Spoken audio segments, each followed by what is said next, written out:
We will cite him in contempt. Contempt, sir, priso yan eh. Mr. Chairman. The next to interpolate, yes, Congressman Paduano. The former president is not yet recognized in telling this committee and me to cite you in contempt. I never cited you in contempt. But, believe you me, I will not hesitate to cite it in contempt if you violate these proceedings. The internal rules, I will invoke Section 11, and your former congressman, and you know that. I never cited you in contempt. Mr. President, well, in fact, I just raised a point of order. Kaya sir, takot ako sa iyo. Hindi. Thank you. Hindi ka dapat matakot for as long as you follow the rules Big of this ako, sir. committee and you respect the members of this committee. I will Thank you, Mr. Chairman. behave, sir, because of you. Thank you, Congressman Paduano. The next to interpolate is The 1 million Point of order, Mr. Chairman. before this. Point of order, Mr. Chairman.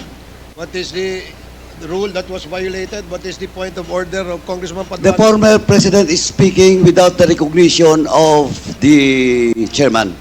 And please, Mr. President, former president, you know the rules. It was read by Chairman Acop. And being a former congressman, you know the internal rules. Let the members of this committee finish the question before answering. That's my first point of order, Mr. Chairman. And I hope the former president understand. Nakalimutan The rules. ko na yun. Yung rules na yun. Oh, now, I now want you. Hindi Pinapaalala ko ako, po. I'm not, Now again, I am Mr. not- Chairman. Chairman, Hearing suspended. the former president is Hearing speaking. suspended. Cannot control the semantics. Mr. Chair, yes of or no? comment abroad. Davao style. Do not ask me to answer yes or no. You are not an investigator. Mr. Chair, tayo po ay nasa investigasyon kasalukuyan, Yes, Mr. but you Chair. are not an investigator. Why are you asking me to answer Mr. yes Chair, or no? tinatanong ko lang naman. point of Session order. suspended.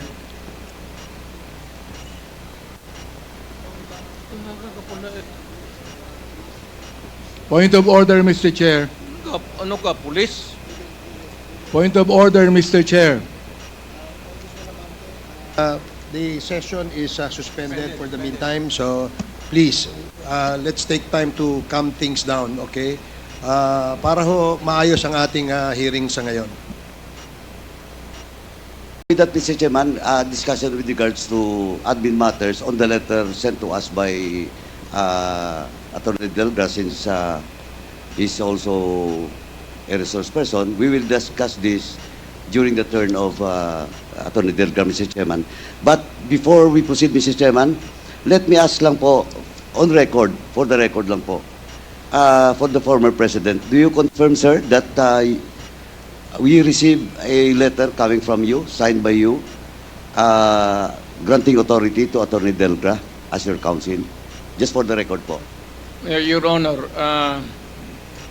you are correct. Thank you. Thank you, Mr. President. Former President, that's only my question. We're talking about lawyers. I have two additional lawyers. Okay, let them, Attorney Belio and Attorney Panelo. so let them have their entry. So that If they will recognize with the chairman. Thank you, Mr. President, for that answer. Thank you po. We will now ask Second, Mr. Chairman, is the letters that was sent to us during the previous hearing by Attorney Delgra, representing as counsel the former president. And with that, Mr. Chairman, before I discuss this admin matter, may I ask Attorney Delgra, are you the counsel of the former president or a witness or a resource person at today's hearing? Because I do believe that you have received the postponement. I do believe that you have. Attorney Delgra, please listen. I do believe that you have received the postponement invitation for you. If I may, Did you receive the invitation? we did, Your Honor. Then you also received the postponement. We did, Your Honor. So, now, let me ask you, are you counsel of the former president? Now? Today? I come here both as counsel of the former president as well as resource person because I received a letter of invitation to appear before this committee to So, explain both, the circumstances of the two letters that we sent to this committee. I suppose that was the premise of the Quads Committee's invitation to me to appear. That is correct. If I may, Your Honor, we have invited Attorney Delgra as our resource person because during the last hearing, yan? O dapat po, kung dapat patayin ang mga drug pusher, may napatay ng mga user, dapat lalong patayin ang mga drug lords. Mr. Speaker, Hindi ko Mr. naabot yan, sir. Chairman. Hanapan natin ang paraan na patayin natin. Pero kayo po private citizen na, retired na po kayo. Wala na, sir. Hindi na po pwedeng gawin yan. You are right. O, pero magiging mayor kayo uli, hindi po ba? Well, kung ang circumstances would call for it, sir. Gusto ko nang mag-retire. Pero kung magulo uli ang Davao, I think that I have to enter into the picture again. Pero ayaw ko na, sir. Naniniwala po ako, Mr. Chair, that any government cannot be ruled with fear. But it can be balanced with fear and love, Mr. Chair. Because if you rule any government in fear, then those people will be afraid. But if you're gone, Mr. Chair, Mr. President, they will do it again. Because they're not doing it because of fear. But Mr. Chair, I know your heart, Mr. President. You have loved so many women. Sir, You are bound to love. Marami nakikinig silang lahat. Sir, bakit mo ito? You are bound to love.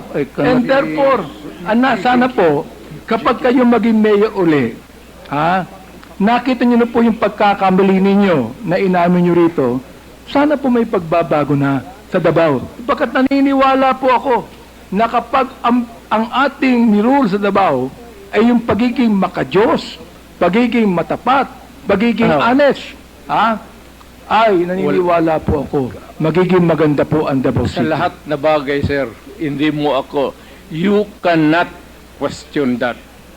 Sa dedication ko lang sa trabaho ko, on any other matter, sir, honesty, everything.